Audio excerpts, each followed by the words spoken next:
आज तक एक्सप्लेजर के इस खास पॉडकास्ट में हमारे खास मेहमान हैं। हम आपका तारुफ कराएं, उसके पहले आप खुद पहचानने की कोशिश करें। हमारे साथ हैं आईआईटी वाले बाबा अभय सिंह। स्वागत है अभय जी आपका। हर हर महादेव। ये नया लुक, ये नया अवतार, अभी तक आपको पूरी दुनिया ने दाढ़ी में देखा, लेकिन अचानक आपने अपना ये लुक बदल दिया, क्यों? करता रहता हूँ ऐसे मैं पहले भी। लेकिन मेरे को जब मैं यात्रा पे गया था तो महादेव ने सिर्फ दो ही चीज बोली थी। यही तो बस एक जगह पे एक ही रात रुकना है और सिर्फ आगे बढ़ना है, मतलब चाहे कितना भी चल पाए तू, 1 किलोमीटर या 2 किलोमीटर भी चलेगा। और कोई तेरे पे कंडीशन नहीं है। तो उस टाइम पे भी मैं ऐसे ही था, जैसे चलता रहता था 2-3 महीने हो गए, काफी बड़ी बड़ी हो गई, फिर शेव कर लेता था। तो अभी वो शेव करने का वो वक्त आ गया चेंज होने का। लेकिन जब से आपको दुनिया ने देखा, सोशल मीडिया ने देखा, पूरी दाढ़ी में जैसा लुक था वैसा देख रहे थे, लेकिन आज ऐसा क्या मन में आया कि आपने सोचा कि नहीं, इसको अब बदल दो? नहीं, महादेव बोलते हैं ना। जैसे कल रात को मैंने दिए लगाए, ठीक है। उसके बाद एक बंदा मेरे से मिलने आया और आके बोलता है कि 10 मिनट पहले मैं गाड़ी में वही बोल रहा था कि ईश्वर वहां मिलेंगे जहाँ पे अंधेरा होगा और दिए जल रहे होंगे। और मेरे कमरे में पूरा अंधेरा है और दिए जल रहे हैं। सोचो ना, कोइंसिडेंस। तो तुमको ट्रस्ट करना होता है कि जो महादेव बोल रहे हैं बस वो करते जाओ। तो उन्होंने बोला कि हाँ ठीक है, कल ये शेव करना, ऐसे ऐसे करना। हाँ चलो ठीक है, जैसे रात को ही बोल दिया था मैंने उनको। हाँ कल शेव करके करेंगे, रूप चेंज करेंगे इसको। स्टोरी वाइज भी जब तुम देखो तो अभी तो जैसे आईटीएन बाबा आइडेंटिटी बन रही है ना। हम्म, मैंने भी वही परिचय कराया ना। वही। हम्म, तो उसको चेंज करके, जैसे आप कृष्ण को योगेश्वर बोलते हो, बट कृष्ण बाबा तो नहीं बोलते हो। योगी तो सबसे बड़ा है वो, हम्म, समझे। बट उसमें और वो इतने बड़े योगेश्वर है कि उनको इन सब चीजों से फर्क भी नहीं पड़ता कि वो दाढ़ी रख रहे हैं कि नहीं रख रहे हैं, कि वो कैसे रह रहे हैं। बाकी शारीरिक चीजों से उनको इतना फर्क नहीं पड़ता। महादेव का भी आप देखोगे तो ऐसे ही है। कितना आप शिव पुराण को पढ़ोगे, उनका ऐसे ही है ना। वो जैसे पार्वती के वहां पे शादी वाला जो पूरा किस्सा है, उसमें भी वो दरबार में नट बन के आते हैं। कि नट वाला वेश धारण करके आते हैं। कि हाँ, फिर वो कितने वेश बदलते हैं, अलग अलग रूप में जाते हैं, कभी नट बन जाते हैं, कभी ये बन जाते हैं, जैसे परिस्थिति में होती है ना। तो उसके मानो कि अब ये नया रूप है। तो ये नया रूप मैं क्या मानूं कि आप खुद को शिव के रूप में, खुद को कृष्ण के रूप में पोर्ट्रे करते हैं? आपको लगता है कि नहीं, आप खुद हो? जैसे आपने कहा कि कल किसी ने कहा कि भगवान से मुलाकात हो जाएगी और मेरी उनकी मुझसे मुलाकात हो जाएगी, तो क्या माना जाए? क्या आपको लगता है कि आपके भीतर भगवान है या आप स्वयं भगवान हैं? सबके अंदर है ना।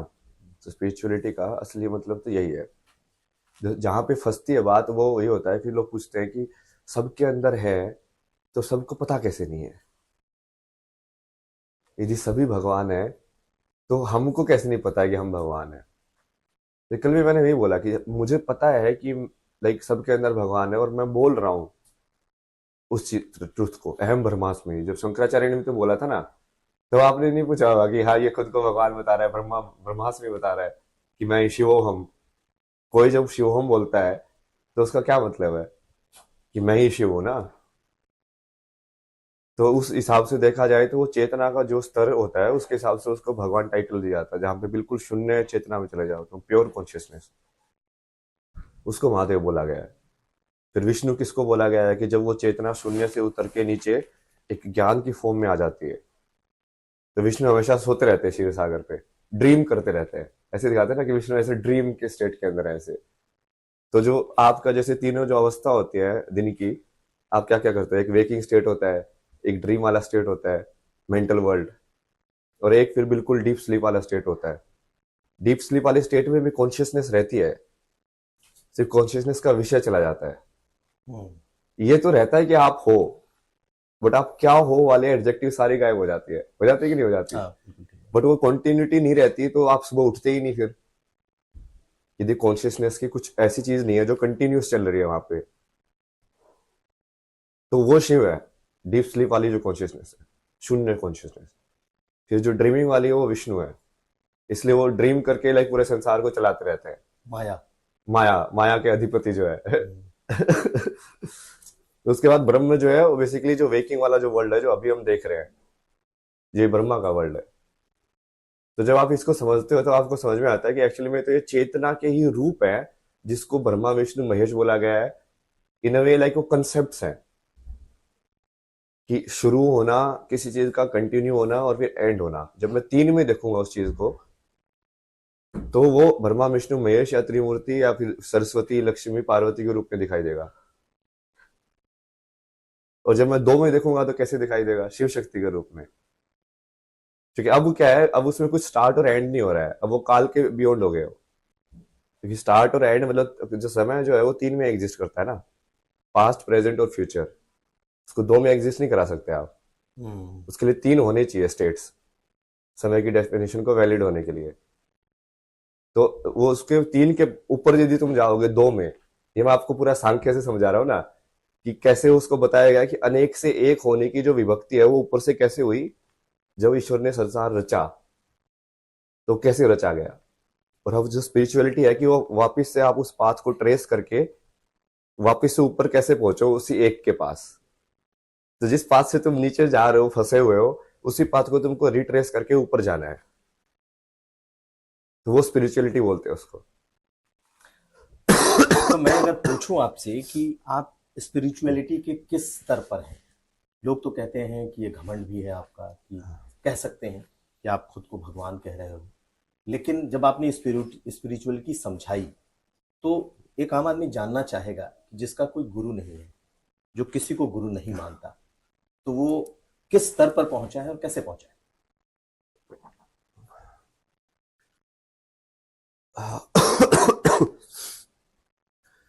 जिसका कोई गुरु नहीं है वही तो स्वयंभू है, शिव। शिव, जो खुद से अपने आप को बनाते हैं। स्वयंभू होने का मतलब समझो आप, कि वो इंसान जब तक उसके अंदर वो एक्सपीरियंस नहीं होगा तब तक उस चीज को मानेगा ही नहीं। जब तक वो ज्ञान उसका ज्ञान नहीं है तब तक वो उसको ग्रहण ही नहीं करेगा। वो स्वयंभू है क्योंकि वो उसका ज्ञान कहीं दूसरे सोर्स से आया ही नहीं है, सब कुछ इंटरनली उसने पाया है। उसने डायरेक्टली ज्ञान को स्टडी करके पाया है। इस तंत्र को समझने के लिए उसने किताबें इतनी नहीं पढ़ी, उसने डायरेक्टली इस तंत्र को ही पढ़ लिया है। लेकिन कहते हैं कि गुरु के बिना ज्ञान नहीं है। जब तक कोई गुरु नहीं मिलेगा तब तक शायद आप उस स्तर पर नहीं पहुंच पाओ। गुरु तो है ना मेरे, कितने गुरु हैं। जैसे जय कृष्ण मूर्ति को मैं पहला गुरु मानता हूँ, जिनकी वजह से मुझे वो ब्रेक थ्रू रियलाइज हुआ कि हाँ इसके परे कुछ चीज है। फिर उसके बाद वो पूरी स्ट्रक्चर को समझने के लिए जैसे मैं सदगुरु के आश्रम में गया, तो वो भी उनको तो मैं बहुत ओपनली गुरु मानता ना। उसको तो उनका तो फोटो, मैं वॉलेट गुम गया लेकिन उनका फोटोग्राफ हमेशा साथ में रहता था। सदगुरु का। हाँ हाँ हाँ। एक वही फोटो रखा था मैंने कि हाँ नहीं नहीं ये, क्योंकि मेरे को बीच में समझ में आया कि जैसे यदि मुझे इस रियलिटी में ग्राउंड करना है तो गुरु ही है जो ग्राउंड करा सकता है तुमको। गुरु ही है जो तुमको वेरीफाई कर सकता है कि ये सत्य है, क्योंकि गुरु का ही माना जाता है। समझे? वो ऑलरेडी गुरु है, मतलब वो एनलाइटन है। यदि वो बोल दे कि हाँ ये जो बोल रहा है ये बिल्कुल सही बोल रहा है, तब वो शिष्य वेरीफाई हो जाता है। तो आप वेरीफाइड शिष्य हुए या नहीं हुए? नहीं नहीं, मैं तो फिर महादेव के हिसाब से चलता हूँ ना। वो बेसिकली मेरा तो ऐसे ही कि वो डायरेक्टली मैंने पूरा सरेंडर करके रखा ना उनके विल को हिसाब से। तो अब वो वेरीफाइड मेरा इंटरनल होता है, मतलब सेल्फ वेरीफाइड। अगेन स्वयंभू जो होगा वो दूसरों की वेरिफिकेशन पे डिपेंड नहीं करेगा। इसलिए शिव को भगवान उनको देखना उनको फर्क नहीं पड़ता था। वो किसी भी रूप में घूमते थे, अघोरी बन के घूमते थे, ऐसे बन के घूमते थे, बट उनको दुनिया वाले देख देख के टैग कर रहे थे कि शिव ऐसे हैं, शिव ऐसे हैं, शिव ऐसे हैं। एक्चुअली में तो शिव अनंत है। जो नहीं है वो किसी भी रोल को आप कर सकता है फुलफिल। मतलब उनको आप यदि माँ बाप बना दो तो भी वो डिटैचमेंट से पूरी कर सकता है। उसको तुम लाइक रुद्र वाला काम दो तो भी वो डिटैचमेंट से पूरी कर सकता है। वही है ना कि संसार का कोई भी कर्म उसको पकड़ नहीं रहा है, तभी उसको बोलेंगे कि वो त्रिगुण से ऊपर पहुंच गया है, निर्गुण हो गया है, बिना गुण का हो गया है। और जो निर्गुण है वो कोई भी गुण बेसिकली जो जरूरत पड़ने पे उसको एक्टिवेट कर सकता है फिर। क्योंकि वो खाली है, जो खाली है उसके अंदर फिर जो भी चीज भरी जाएगी वो उस जैसा ही बन जाएगा। तो जैसे मैं यहाँ पे आया तो अब आपके हिसाब से एडजस्ट हो गया, यहाँ थोड़ा मॉडर्न वैसे वाला है तो हाँ खाना भी वैसे ही मिलेगा। Coffee, black coffee. Coffee, black coffee, वही। तो अभी जैसे मैं रियलिटी में थोड़ा समाज के दूसरी वाली उसके अंदर एंटर कर रहा हूँ ना अभी, कौन तो सा? उसके लिए जो थोड़ा मतलब है तो आध्यात्मिक, बट इतना ज्यादा वैसा ट्रेडिशनल वाला स्टाइल नहीं है, मतलब कि तुम सब कुछ पूरा वैराग्य छोड़ दो। और पूरे वैराग्य में तो था ही ना मैं, मुझे तो फर्क ही नहीं पड़ता था अपने शरीर को। इतनी सारी प्रॉब्लम्स होती थी मेरे शरीर में ना, कि रैशेज ये सब, मैं तो चलता जाता था पूरे टाइम। तो कहला महादेव बोल रहे हैं तो चलते जाओ यार, चलते जाओ। अभी जैसे कान छिदा है, इसमें भी उन्होंने बोला था पानी मत लगने दो, फिर वो गंगा स्नान कर रहे थे तो पानी तो लगेगा ही लगेगा। हम्म। अब कहाँ से तुम तेल लेके आओ, कहाँ से ये सब करो। वो ठीक है, मैं महादेव बोलते कि ठीक है अभी इस पे जरूरत है नहीं, ध्यान नहीं है, तू टेंशन मत ले, सब ठीक हो जाएगा। तो मैं, ठीक है सब सही हो जाएगा। तो आप खुद को बिल्कुल निर्लिप्त रखना चाहते हैं, कहीं किसी चीज में लिप्त नहीं रखते। और अगर आपके लुक को इस वक्त देखें जो हम चर्चा कर रहे थे, तो अपने आप को आपने बदल दिया, कान में कुंडल पहन लिया। कुंडल तो बहुत सारे फैक्टर्स है ना उसके।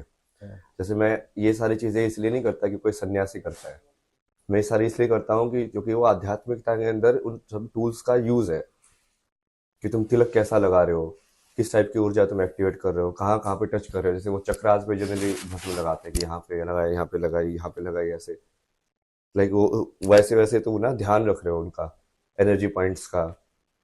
फिर जो जो चीज लगा रहे हो आप उसकी एनर्जी लगा रहे हो, मतलब कि वो यहाँ पे इंटरेक्ट हो रही है ना, वही तो हो रहा है। फिर आप कोई स्किन पेस्ट लगाते हो स्किन का, तो वो आपकी स्किन के साथ इंटरेक्ट तो करता ही है। जैसे तिलक लगाओगे, तिलक भी इंटरेक्ट करेगा एनर्जी के साथ। और फिर बाद में उसके बाद जैसे माला वगैरह पहनना या धोती पहनना, मतलब मेरे को तो वो फंक्शनल लगता है, इसलिए मैं करता हूँ कि यार ये ज्यादा फंक्शनल चीज है। मतलब उसको वही बोला ना कि मेरा तो सारा ज्ञान खुद से होगा, मैं चाहता ही नहीं कि वो बाहर से आए, जो कि फिर मैं उसमें बन जाऊंगा ना। मतलब जो पूरी तरीके से मोक्ष है वो तो महादेव ही है, और वो महादेव होने के लिए तुमको वो निर्वाण षटकम जैसा ही होना पड़ेगा, न गुरुम न शिष्यम। वो कंडीशन ही है, क्योंकि यदि तुम सबको एक साथ एक बराबर नहीं देख रहे हो तो तुम कभी वो लाइक पूर्णता की तरफ नहीं जा पाओगे। तो मेरा सवाल था और आपने उसका जवाब भी दिया कि आपने किसी को गुरु नहीं माना, शिव ही गुरु है, ये आपका विचार है। लेकिन आपने सदगुरु की बात की, तो आप सदगुरु से कभी मिले, या सदगुरु को सिर्फ सुन करके पढ़ करके आप उनको अपना उन्होंने आपने गुरु माना, जब भी माना? हाँ, मतलब जैसे मैं आश्रम में गया था, 9 महीने वहीं पे था, सेवा की मैंने पूरी वहाँ पे, हम्म। जो जनरल वॉलेंटियर की तरह रहा। हम्म। वहाँ पे जैसे खेत में काम करना होता है, कभी कभी सेव सोल के स्टिकर चिपकाने होते हैं गाड़ियों के ऊपर। हम्म। तो पूरे दिन सामूहिक साधना में करो, फिर इंफॉर्मेशन सेंटर पे बैठ के सारी इंफॉर्मेशन बताओ कि हाँ इस मंदिर में ऐसा है, वहाँ पे जाना देखना, ये ऐसा खाना वहाँ पे मिलेगा। लोग पूछते हैं ना इंक्वायरी करने के लिए। फिर सीखा वो बाकी सब चीजें भी, उससे बेसिक मुझे समझ में भी आया कि आश्रम सिस्टम में सब काम कैसे करता है। क्योंकि मैं तो इस लाइक मेरे को जो अटेंड हुआ था, मैं तो बिल्कुल फ्री, लाइक समझ मेरा पाथलेस पाथ के थ्रू जाके वो कहीं ना कहीं वो ऐसे हो गया, मैंने तो कोई स्ट्रक्चर यूज ही नहीं किए। तो स्ट्रक्चर में यूज करके क्या वो चीज को हासिल किया जा सकता है, तो कैसे होनी चाहिए वो स्ट्रक्चर। तो उनका आश्रम काफी बढ़िया एग्जाम्पल है उसका, कि हाँ कैसा होना चाहिए एक पर्टिकुलर आश्रम, कैसे वो संस्कृति को वापस से एक आइडियल केस स्टडी बोल सकते हैं ना आप। जैसे एक पायलट होता है गांव का, कि हाँ मॉडल विलेज, तो मॉडल आश्रम उसका आप बोल सकते हो वो, क्योंकि वो तो हेवन है। मैं जब मैं वापस आया तो उनको वही बोल के आया था मैं कहा, मैं जा रहा हूँ अभी, बट ये तो हेवन है, अब हेवन में बैठा रहूंगा तो ठीक है। क्योंकि वहां पे जैसे जिस इंसान को पूर्णतः समझ में आए उसके लिए तो कोई दिक्कत ही नहीं है, सेवा करना ये सब करना तो वो तो मजे से करेगा, और करेगा बल्कि। अब वो खाना वाना बढ़िया खिला रहे हैं, रहने की जगह दे रहे हैं, तुम अपना धर्म का काम कर रहे हो बैठे बैठे, और तुमको क्या चाहिए, और शांति है पूरे आश्रम में, एनर्जी बढ़िया है। तो आपकी विरक्ति फिर वहां कैसे होगी? वहां से क्यों विरक्त होकर निकल पड़े? कर्म करना पड़ता है ना पूरा। तो महादेव ने वही बोला ना कि ये यहाँ पे रह के तो, लेकिन संसार तो वैसा नहीं है ना, तुझे तो संसार के बीच में जाके उस लोग को जगाना है। मैं उनको भी यही बोल के आया था कि आप लोग एक काम करो ना, ये फोर्ट को संभालो, हेडक्वार्टर को यहाँ पे ना, मैं भी एवेन्यू लाइन्स के बीच में जाता हूँ। अंदर ना, मतलब हाँ जो लोग इस चीज को वहां पे, तो जैसे वही लोग आएंगे ना जो कहीं ना कहीं एक्सेप्ट करते हैं उस चीज को, स्पिरिचुअलिटी को। हम्म। तो एक लाइक लाइक माइंडेड लोगों के बीच में हो तुम, बट कितने सारे लोग हैं जो वही बाहर से गाली देते रहते हैं, वो क्या है, और वो सब हो क्यों रहा है, वो सब चल क्यों रहा है। तो मैं लगा कि हाँ, मेन मैं वर्ल्ड में घुसता हूँ और फिर वहां जाके मैं उस चीज को लाइक वो फैला के, या जो है बहुत पहले से प्लान था ना ये, जैसे कि आग कैसे लगानी है, हर जगह जाके टच कैसे करना है। तो आप एक यायावर की भूमिका में हैं, चारों तरफ घूम करके, देख करके, महसूस करके, शिव जहां जहां है, जिस जिस फॉर्म में है, आप उस तरीके से खुद को रखते एग्जैक्टली, सूत्रधार बोलता हूं मैं उसको, कि मैं सारे सूत्रों को एक पिरोने का काम कर रहा हूँ, लाइक हैं। किसके लिए? धर्म के लिए। धर्म और मेरा जो कर्म है, जो कि मुझे वो फील होता है, इसलिए अब मुझे, यदि मैं एम्पेथेटिक हूँ, मुझे वर्ल्ड की सफरिंग फील हो रही है, तो फील होना ही मेरे लिए कर्म बन जाता है, क्योंकि या तो तुमको बिल्कुल डिटैच होना चाहिए। असली तो महादेव, उनको तो फर्क ही नहीं पड़ेगा, डिस्ट्रैक्शन हो, चर्च चल रही है कि नहीं चल रही है, उनको फर्क क्या पड़ता है यार। उनके लिए तो समान है सब, मौत और जीवन समान है उनके लिए, क्योंकि उनको पता ही है कि जो चीज मरती ही नहीं है, उसका मौत और जीवन क्या होगा। एक गुरु के आश्रम में रहना, एक सेवादार की तरीके से रहना, गुरु की आश्रम के पूरी व्यवस्था को समझना, उसमें जुड़ के रहना, और उसके बाद अचानक अघोरी हो जाना। आप भटकते हुए काशी पहुंच गए, काशी में काशी के घाट पर भटकते रहे, और अघोर, तंत्र मंत्र, अवघड़, इनके बीच फिर कैसे पहुंच गए? इनका वो क्या तो मैं एक्सपीरियंस करना था? यात्रा के टाइम पे भी मिलता था बहुत सारे। जैसे मैं यात्रा कर रहा था तो केदारकंठा में ऊपर गया, तो वहां पर एक बाबा जी बैठे हुए थे, पहाड़ के ऊपर अकेले रहते थे वो। तो मैं अलग अलग जैसे लोगों से रास्ते में उस टाइम पे भी मिल रहा था, कि बहुत सारे साधु लोग जैसे यात्रा में चल रहे हैं साथ में, लूट रखता था मैं उस टाइम पे। तो उनके साथ एक दो दिन घूमे, वो बोला कि हाँ ऊपर चलना है साथ में, तो वहाँ चलो चलो चलो साथ में। तो उस टाइम पे भी जैसे बहुत अलग अलग टाइप के लोग मिले ना, बात करने को मिला कि हाँ जिनकी सोच कैसी है, ये आप लोग कैसे साधना कर रहे हो, बेसिक जो साधना के जो होते हैं उन चीजों को समझा, कि धुना क्या होता है, ये चिमटा क्या होता है, इसको कैसे रखना होता है, कैसे साधना करनी होती है, क्या तरीका है इनका ना। तो उसमें जैसे काशी गया, तो चूंकि काशी तो सब चीजों का संगम है, वहां पे कोई एक टाइप की साधना नहीं होती।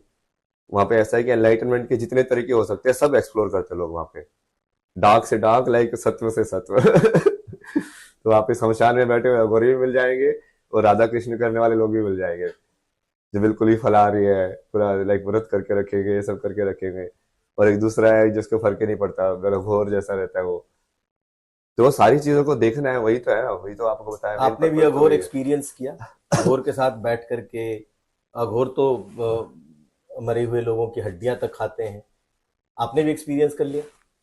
हाँ, वो महादेव ने ही करा दिया, मतलब ऐसे वही, मैं इंटेंशन से नहीं करता ना कोई चीज, वो अपने आप ही मेरे को सिखाते रहते हैं भेज भेज के, कि हाँ ठीक है, यहाँ से तो इस चीज का एब्जॉर्व कर ले, यहाँ से उस चीज का एब्जॉर्व कर ले। जैसे वो फील तो अंदर ही करना होता है घोर। अघोर मतलब कि बेसिकली तुमने जो बची कुची चीज थी जिसके अंदर भगवान नहीं देखा था, उसके अंदर भी भगवान देख लिया। अब तुम फल के अंदर बोल रहे हो कि फल खाने से भगवान मिलेंगे, तो फिर हड्डी खाने से भगवान क्यों नहीं मिल सकते? है तो उसी धरती माँ का हिस्सा हो। बट वो बहुत ही अलग चीज है ना, उसको आप उसके सिविलाइजेशन के साथ नहीं जोड़ सकते, इसलिए जो महादेव है वो हमेशा लाइक उनको रेबल माना गया है, सिविलाइजेशन के एंटी, कि जो रूल को फॉलो ही नहीं करता है। क्योंकि उसको क्यों फॉलो करना है, वो मुक्त है। जिसको मुक्त पता चल गया, वो क्यों फॉलो करेगा सोसाइटी के नियम। तो उनके लिए बेसिकली वो सारा, वो ये पूरा संसार एक तंत्र जैसा है, कि इसको बस समझने के लिए है वो। बुरा सच्चा, अच्छा बुरा, ये सब कुछ नहीं है, कि हाँ ये इसको नहीं करना है, ये ऐसा नहीं करना है। बट वो सब अहंकार से नहीं हो रहा है, बस वही अंतर है। अभय सिंह जी, आप तो समझ रहे हैं आध्यात्म क्या है, भगवान क्या है, भगवान के रूप क्या है, किस स्तर तक आध्यात्मिकता है, लेकिन आपको दुनिया क्या समझ रही है? आपने कभी इस चीज को महसूस किया? दुनिया मेरे असली स्वरूप को तो कभी नहीं देख पाएंगे, वो मुझे पहले ही ज्ञात हो गया था। सबसे बड़ी इस पे यही वो रहता है, कि तुम यदि फर्स्ट रहते ना, ये मुझे कॉलेज के टाइम पे बहुत फील होता था, क्या? कि जो फर्स्ट रहता है वो अकेला रहता है। फर्स्ट होने का मतलब ही वही है, कि वो अकेला नहीं रहेगा, तो वो कहीं ना कहीं शेयर्ड हो गया ना, वो फर्स्ट कैसे हुआ।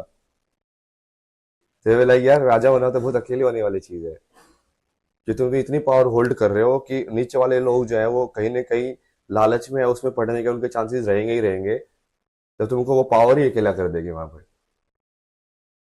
तो वो वाली चीज महसूस होती है कई बार। बट ठीक है, वो तो क्या कर सकते हैं, वो सच पूर्ण है। सचमुच जो सचमुच बहुत पावरफुल होते लोग हैं, जो शीर्ष पर होते हैं, कहा जाता है जो शीर्ष पर होता है वो अकेला ही होता है। अकेला ही होना पड़ेगा उसको, क्योंकि उसको जिम्मेदारी लेनी पड़ती है ना कि मैं शीर्ष पे हूँ तो अब नीचे वालों को संभालना है। आप भी अकेले हो? महादेव है ना।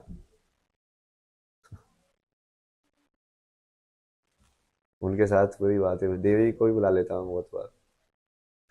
देवी को बुला लेता हूँ? हाँ मतलब चैनल करके, कभी ऐसा लग रहा हो बैठो गपशप करो बातें बातें करो। भगवान से बातें, देवी से बातें? हाँ मतलब जैसे किसी भी रूप में आप चैनल कर सकते हैं ना, वो तंत्र मंत्र यूज करके कि उस देवी को प्रसन्न करके, तो उनको चैनल कर सकते हैं आप। लेकिन ये तो आपके आध्यात्मिकता से बिल्कुल दूसरा चैनल है जिसकी आप चर्चा कर रहे हैं, कि आप तंत्र मंत्र के जरिए भगवान को बुला सकते हो, तंत्र मंत्र के जरिए देवी को बुला सकते हो, और एक आपकी ऐसी साधना है जो सब में शिव देखता है। तो दो बिल्कुल, आपको लगता नहीं नहीं नहीं, अलग वो अलग एनर्जी चीजें? के फॉर्म अलग अलग है ना, मैनिफेस्टेशन, वही तो समझाया मैंने आपको। जैसे आप जिसको शिव बोल रहे हो, वो तो दो के अंदर डेफिनेशन है, शिव और शक्ति के अंदर। तीन के अंदर वो डेफिनेशन ब्रह्मा विष्णु महेश वाली है तो वही की। बट आप उसको रूप में देखना चाहते हो, इसलिए आप उस रूप में देख रहे हो। जैसे देवी का, जैसे तीन में तो ऐसे है सरस्वती लक्ष्मी पार्वती, बट 10 में भी है ना वो, फिर वो नव दुर्गा और फिर लाइक लास्ट के अंदर, तो वो 10 के अंदर डिवीजन है वो देवी का। फिर और भी फर्दर डिवीजन भी किया हुआ लोगों ने। आप जो इतनी बातें बता रहे हैं धर्म से जुड़ी हुई, क्या ये पूरी आपकी स्टडी है या आपने महसूस किया? जो महसूस किया वही बताता हूँ मैं तो ना। तो स्टडी वाली नॉलेज धर्म होगी तो ग्रंथों की स्टडी है और महसूस किया दोनों है? हम लोग कहीं ना कहीं वो ग्रंथ के अंदर भी वो चीज से समझ में आ जाता है कि हाँ यहाँ पे भी ये सिंक हो रही है, मतलब सेम चीज बोल लेकिन अब हम आते हैं इस प्रयागराज पे। आखिर ये आपकी, आप इस महाकुंभ में कैसे पहुंच गए? और महाकुंभ में जब आप पहुंचे तो अचानक से ही आप, पिटारा खुल गया मधुमक्खी का। महाकुंभ में पहुंचते ही। कहा गया कि आप अखाड़े के लोगों से मुलाकात हो गई, आपके टेम्पररी गुरु हो गए, वो आपको लेकर के आ गए और अचानक से आप दुनिया के सामने आ गए। सोशल मीडिया ने आपको यहाँ तक पहुंचा दिया, नहीं तो कोई जानता नहीं। हाँ तो वही था, महादेव जैसे बोल ही रहे थे कि ऐसे ही करना है, तो मैं तो बस फॉलो करता गया। जाने को तो मैं खुद से भी आ सकता था, बट उन्होंने ही बोला नहीं नहीं इनके साथ ही जाना है तेरे को, तो ठीक है कहानी आप जैसे चलानी है आप ऐसे ही चलाओ। लेकिन जब आप महाकुंभ में आए तो कंट्रोवर्सी भी हो गई, और जूना अखाड़े में आप आए, वहीं से आप चर्चा में आए, सुर्खियों में आए, लेकिन फिर वहां के बाबाओं ने ही आपको निकाल दिया, साधुओं ने। क्या फर्क पड़ रहा है मतलब। ये तो वहाँ पे जैसे मैं मशान नाथ के वहाँ पे मंदिर में बैठा हुआ था ना धुने के ऊपर, हम्म। तो ऐसे वो कुछ तो जो जोर जोर से फोन बजा रहे थे, कोई तो इंसान। मैंने उनको बोला यार ये माया वाली चीज़ है मत बजाओ अभी, थोड़ा या तो स्पिरिचुअल भजन वजन लगा दो ये सब। तो बोलता है कि तुम कौन होते हो बोलने वाले। हम्म। हाँ मैं तो कोई नहीं हूँ, कुछ भी नहीं हूँ। बोला कि तो बता ये जगह किसकी है। मगर मुझे तो यही पता कि सारी जगह महादेव की है। हम्म। और काशी तो स्पेशली वो महादेव की नहीं होगी तो वो किसकी होगी फिर। मगर आपको क्या लगता है आपकी है क्या मतलब ये। हम्म। फिर वो ऐसे थोड़ा चिल्लाने लगा, फिर मैं उसका बस एक ही जवाब होता था मेरा, ओम नमः शिवाय। फिर वो ऐसे कि हाँ तो यहाँ पे ऐसे ये कर दूंगा वो कर दूंगा, मगर ओम नमः शिवाय। ये ओम नमः शिवाय। तो ये सब चीजें तो पहले भी हुई ना, ये तो मैं बहुत नॉर्मल ही है मेरी लाइफ में फेस करना।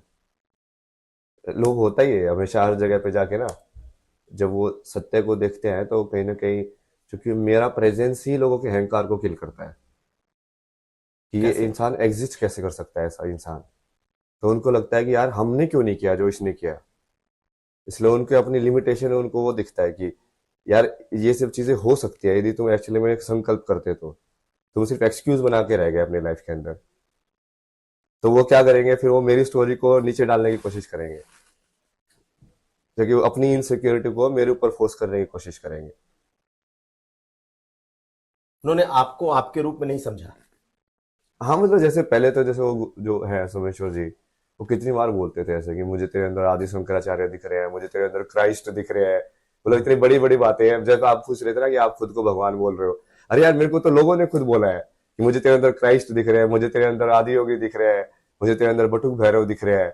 हम्म। तो अब वो ठीक है ना, अब उनसे भी तो पूछो ना उनको कैसे दिखे भगवान मेरे अंदर। बट वो बाद में ठीक है नहीं, जैसे उन्होंने भी बड़ी वो। तारीफ की, मैंने इनका इंटरव्यू भी किया था, तो उन्होंने कहा था कि he is one of the finest monk of India, उन्होंने मेरे से बातचीत में बताया। लेकिन अचानक ऐसा क्या हो गया कि बड़े बड़े जो अखाड़े के साधु और महंत हैं वो आपसे ऐसे नाराज हो गए? नहीं नहीं, उन्होंने जैसे मेरे को ना एज ए गुरु तो रिकॉग्नाइज नहीं किया उस टाइम पे। वो मुझे दीक्षा विक्षा दिला रहे हैं। मतलब मैं दीक्षा के लिए थोड़ी जा रहा हूँ वहां पे। दीक्षा तो उसको दिलानी पड़ेगी ना जिसको ज्ञान की तलाश में उस पाथ को स्टार्ट करना है, इनिशिएट करना है। जब मैं उस पाथ से होके ही आया हूँ तो मुझे क्यों चाहिए? मैं तो ठीक है, एक आपके अलग कोई तरीका है उसको सीख रहा हूँ। जैसे रामकृष्ण परमहंस भी ऐसे ज्ञान प्राप्त करने के बाद भी उन्होंने भी बहुत सारी तरीके एक्सप्लोर किए। तो आप क्या बोलोगे, उनको ज्ञान मिला नहीं था क्या? ज्ञान तो मिला हुआ था। फिर भी उन्होंने किया ना वो सब चीजें।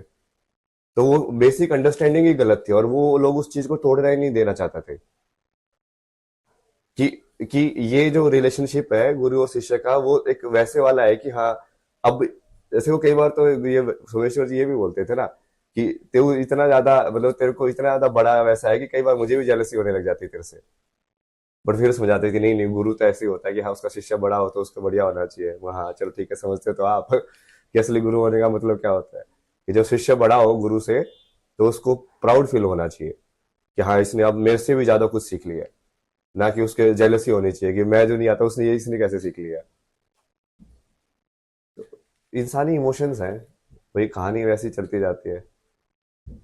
लेकिन अखाड़ों से जुड़ा एक और सवाल यहाँ, बहुत सारे लोगों ने कहा कि भाई आईआईटी वाले बाबा, आईआईटी वाले बाबा, आईआईटी वाले बाबा, क्या यहाँ उससे बड़े बड़े इंजीनियर, डॉक्टर, पीएचडी, प्रोफेसर्स, बहुत सारे लोग मौजूद हैं यहाँ पे। लेकिन एक आईआईटी वाले बाबा के पीछे दुनिया ऐसे पागल है, ऐसे पड़ी है, लगता है कि उनके से बड़ा कोई संत ही नहीं। नहीं नहीं, वो ठीक है ना, उसका क्या करेंगे मतलब।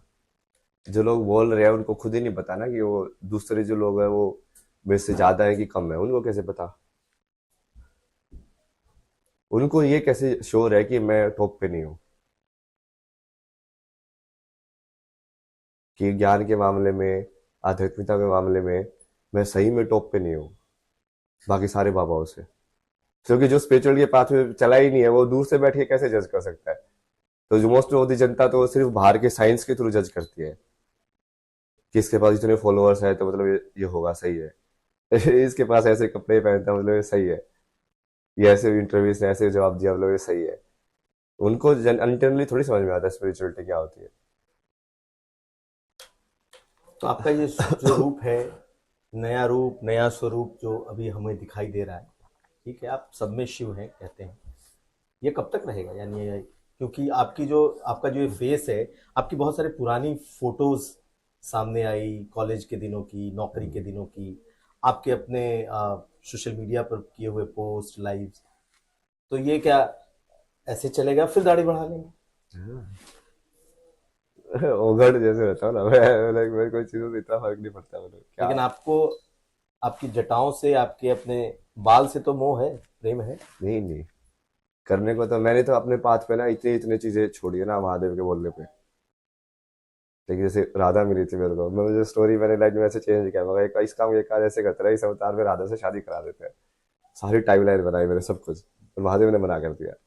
लेकिन नहीं, आगे बढ़। हाँ ठीक है, छोड़ दिया महादेव, जाओ, आपके लिए ये भी छोड़ दिया। तो राधा मिली थी और आप शादी करना चाहते थे? हाँ मतलब वैसे ही प्लॉट किया था मैंने हाँ। कि इस जन्म में करा देते ना, मतलब पिछले जन्म में तो नहीं हुई थी। नहीं, पिछला जन्म, पिछला जन्म आप क्या देख पाते हैं, देख सकते हैं? आपने देखा है? महसूस होता है ना मतलब वो पूरा, कि तुम वही यादें, तुम्हारी यादें हो। पिछला जन्म के बारे में जो आपने इस्तेमाल किया, मैं आपसे पूछ लूं कि क्या आपने अपने पिछले जन्म को जाना है, देखा है? हाँ, तभी तो बता रहा हूँ मैं। क्या क्या था? यही सब आप जो पानी कृष्ण की कहानी देख रहे हो, राम की कहानी, बुद्ध की कहानी, हम्म। मेरी कहानी तो डॉक्यूमेंटेड है ना सारी। सब जनों की कहानी सबको पता है। नहीं, लोगों को नहीं मालूम है कि आखिर अभय सिंह जो आईआईटीएन है और अब पूरी तरीके से आध्यात्म की राह पे बढ़ चुका है, बाबा बन चुका है, वो पिछले जन्म में क्या था? कृष्णा ही हो ना मैं। कल की। कल की? कल की तो विष्णु का अवतार, दशावतार। दशावतार। तो आप पिछले जन्म की बात बता रहे हैं या पिछले जन्म के भगवानों की चर्चा कर, मतलब भगवानों की आप चर्चा कर रहे हैं, ईश्वर की चर्चा कर नहीं नहीं, मतलब एक ही बात है ना वो। कल की जो होगा वो वही तो श्री राम था फिर। वही है ना विष्णु, वही है ना, मतलब वही कृष्ण है, वही परशुराम है, वही बुद्ध है।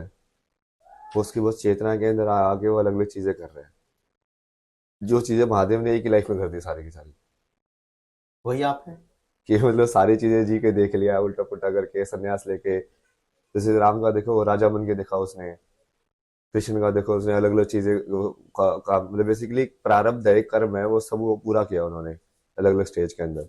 अब लास्ट स्टेज के अंदर वो जो भी कुछ बचा खुचा था जो नहीं किया उन सब जन्म में, वो वाला पूरा कर रहा हूँ मैं। ये भी करके ही इसको पूरा करो सिलेबस को। अब थोड़ा लौटते हैं आपकी उस जिंदगी पर जिसके बारे में बहुत सारे लोग जानना चाहते हैं।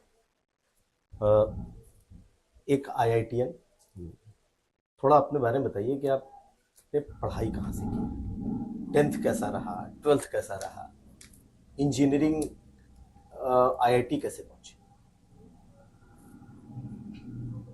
मेरी तो पूरी लाइफ ही स्ट्रगल है ना, मतलब लोगों को ये वाली चीज किसी को समझ में नहीं आती ना।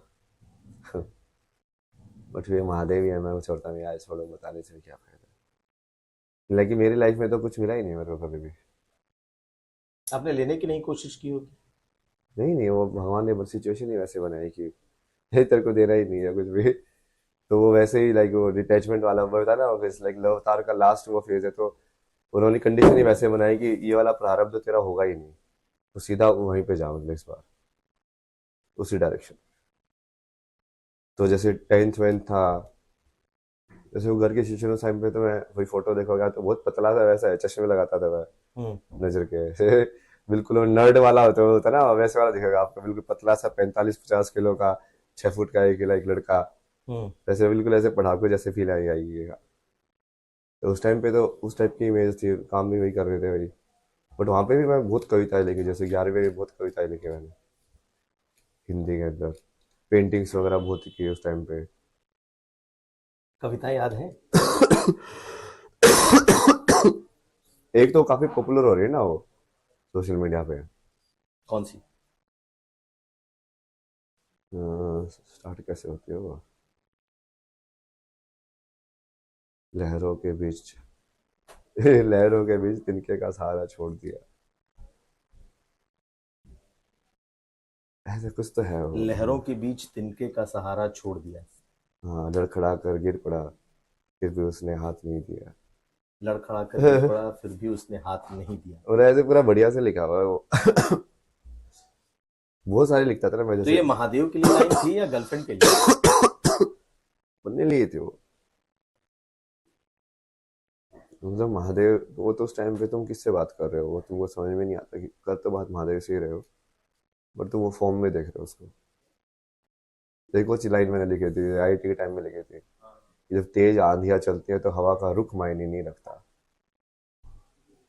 जब तेज आंधियां चलती हैं तो हवा का रुख मायने नहीं रखता। मतलब जैसे वैसे आप देखोगे तो हवा डायरेक्शन के हिसाब से एंटर कर सकती है, जो पंखा ऐसे ही चलेगा तो इस कमरे के अंदर इस साइड नहीं आएगा। बट ये तो पंखा बहुत तेज चल रहा है, तब फर्क ही नहीं पड़ता, वो हवा आएगी आएगी। उसका डायरेक्शन से फर्क नहीं पड़ता फिर। अगली लाइन क्या थी? नहीं नहीं, एक ही लिखी थी देख सोच के ना ऐसे। हम्म। बहुत सारे छोटे छोटे शेर। अभी तो मैं जैसे भगवान के ऊपर लाइव कंपोजिशन भी करता रहता हूँ ना। ऋषिकेश में मैंने पूरा एक वो लिखा था, अद्वैत वाले के ऊपर पूरा एक वो रिलेशनशिप के अंदर एक लिखा था हम्म। कि मैं बनूंगा महाकाल तो तू महाकाली बनेगी, और मैं बनूंगा महाकाली तो तू महाकाल बनेगी। ये दोनों साइड से वैलिड होना चाहिए, तभी वो लाइक प्रॉपर लाइक उसको प्रेम या वैसा रिलेशनशिप बोलेंगे जो इंटरचेंजेबल है। मैं बनूंगा कृष्ण तो तू राधा बनेगी, और मैं बनूंगा राधा तो तू कृष्ण बनेगी। फिर मैं बनूंगा तो मन तो क्या, तो विचार बनेगी। मतलब यदि मैं मन के रूप में आइडेंटिफाई कर जाऊं, तो तुम्हारा उसका कॉम्प्लीमेंट्री क्या होगा, जो उसको पूर्ण कर रहा है उसकी डेफिनेशन को। तो ऐसे ऐसे करके बहुत लंबा लिखा था मैंने सारी चीजों को देखते हुए संसार में, कि मैं बना नदी तो क्या, तो उसकी गति बनेगी। उसको उल्टा भी करके बहुत लिखे हैं मैंने। जैसे मैं अभी तो खुद ही कंपोज करके जैसे भक्ति करता हूँ ना, तो ऑटोमेटिक ही आ जाता है वहां पे उस टाइम पे। तो खुद से वो बोल बोल के कि हाँ। एक और भी लिखा था ना कि मैं तो हूं ही नहीं बस तू ही है। मैं तो हूं ही नहीं बस तू ही है। मैं तो हूं ही नहीं बस तू ही है। महादेव के लिए लिखा था ये। कभी गर्लफ्रेंड के लिए भी कुछ लिखा? हाँ बहुत कुछ लिखा मैंने। वो भी सुना दी। उस टाइम पे क्या लगा, इस टाइम पे मैं ऐसी वाली पोइट्री नहीं लिखता था। हम्म। मैंने काफी कुछ वो डायरी के अंदर लिखा हुआ था, वो अभी डायरेक्टली याद नहीं आएगा क्योंकि वो रिदमिक ही नहीं था। जब मैं धर्मशाला में था ना, तो उस टाइम पे मैं बेसिकली 2-3 डायरी भर दी थी मैंने ऐसी। ऐसे वाटर कलर की पेंटिंग बनाता था और साइड में लाइक लिखता था कुछ तो ऐसे। तो हर रोज वही करता रहता था, सेल्फ एक्सप्रेशन। और उसमें आप देखोगे ना, मैं इतने सारे ऐसे मुद्रा के फोटो बनाता था, हाथ हाथ से पता नहीं क्यों फैसिनेशन था मेरे को। कभी ऐसे करके ये वाली मुद्रा के अंदर, कभी ये वाली मुद्रा के अंदर, कभी ऐसे वाले के अंदर, ऐसे वाले के अंदर, बस हाथ ही बनाता रहता था मैं। तो जब वापस देखते हो, आप पूछ रहे थे ना कि वो कैसे पता चलता है, तो जब वापस अपनी लाइफ को देखते हो तो तुमको लगता है यार मेरे साथ तो इतनी अजीब चीजें हुई जो कि मुझे ऑब्वियस लग रही थी, बट वो एक्चुअली में इस वर्ल्ड के हिसाब से बहुत मैजिकल चीजें हैं। मतलब जैसे? यही सब चीजें ना, कि वो इनडायरेक्टली वो ज्ञान दे रहे हो तुमको, समझा रहे हैं। जैसे मैं मास्टर्स में था तो मैंने प्रोजेक्ट किया एक दी फोल करके, हम्म। कि उसमें एक इलस्ट्रेटेड बुक बनानी थी। हम्म। तो उस इलस्ट्रेटेड बुक में मैंने पूरा लाइक एक्चुअली में लाइक बिना स्पिरिचुअलिटी को जाने हुए स्पिरिचुअल में स्टोरी टेलिंग कर रहा हूँ।